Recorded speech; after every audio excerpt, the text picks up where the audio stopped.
Question है, बताइए कि निम्न बहुपदों में से किस बहुपद का x+1 एक गुणनखंड है।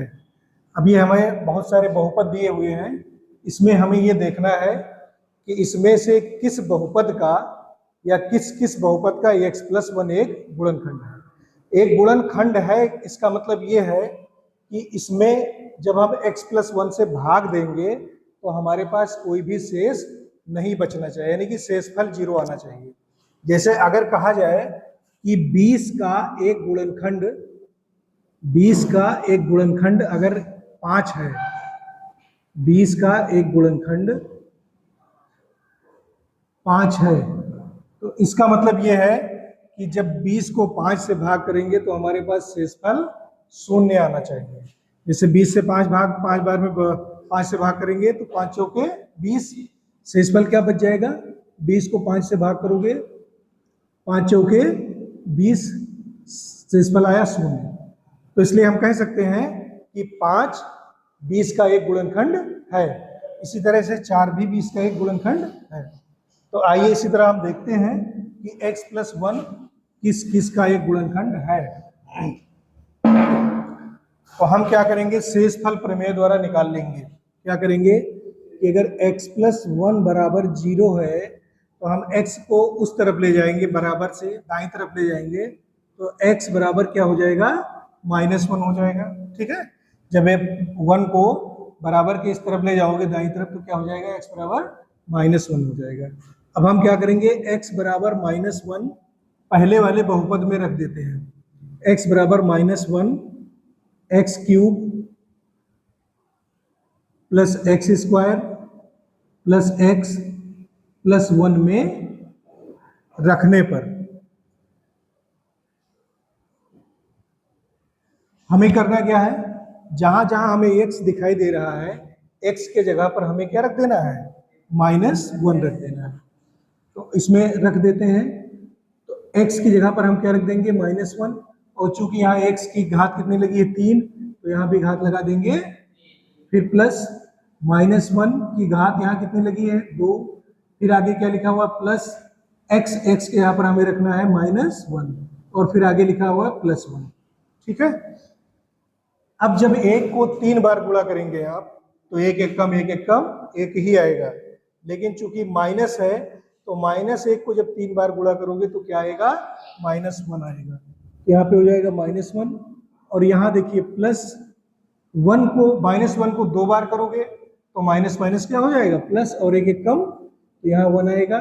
यहाँ देखिए प्लस और यहाँ माइनस, तो ये क्या हो जाएगा? प्लस माइनस का माइनस हो जाएगा, 1 और +1।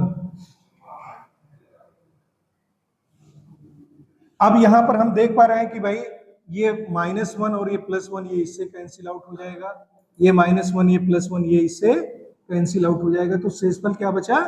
0।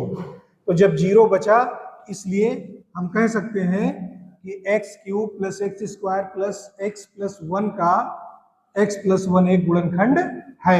तो यहाँ पे आप लिख दीजिए गुणनखंड है। पहला जो व्यंजक है वो गुणनखंड,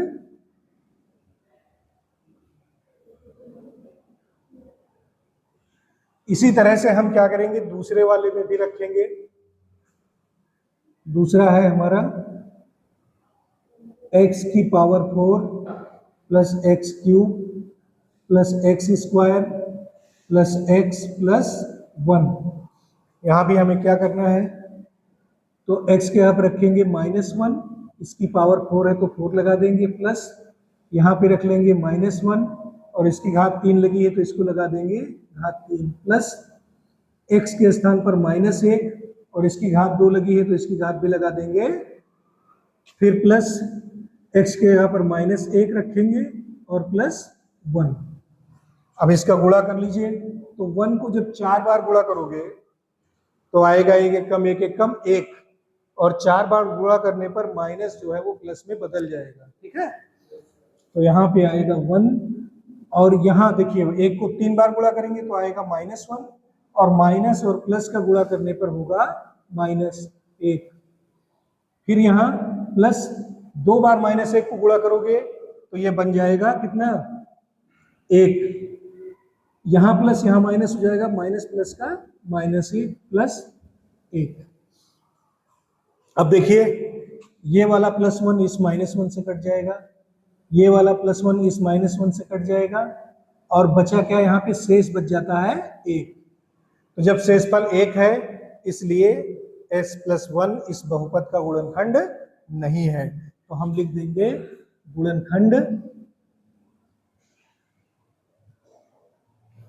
गुणनखंड नहीं है।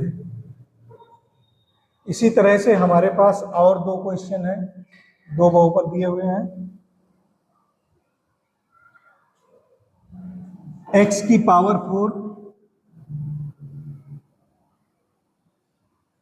Plus 3x³ plus 3x² plus x+1। यहां भी हम क्या करेंगे, रख देंगे x बराबर क्या रखना है हमें, -1। तो -1 इसकी पावर हो जाएगी 4 प्लस 3 गुणे x के स्थान पर -1 रखेंगे और इसकी पावर लगा देंगे 3, प्लस फिर 3 गुणे x के स्थान पर -1 रखेंगे और इसकी पावर लगा देंगे 2। फिर क्या है, प्लस x के स्थान पर लिखना है -1 और +1। हल कर लीजिए। तो जब -1 को 4 बार गुणा करोगे तो ये आएगा +1, प्लस यहाँ पर 3 -1 का गुणा चूंकि हो रहा है 3 बार तो -1 आएगा, और -1 का गुणा 3 से करोगे तो आएगा -3।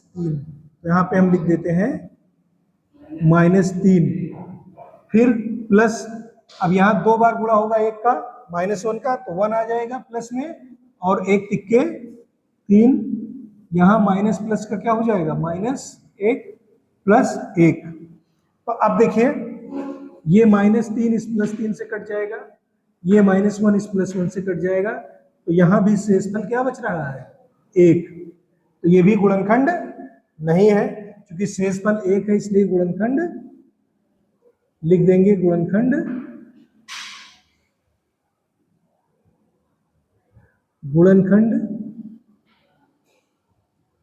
नहीं है।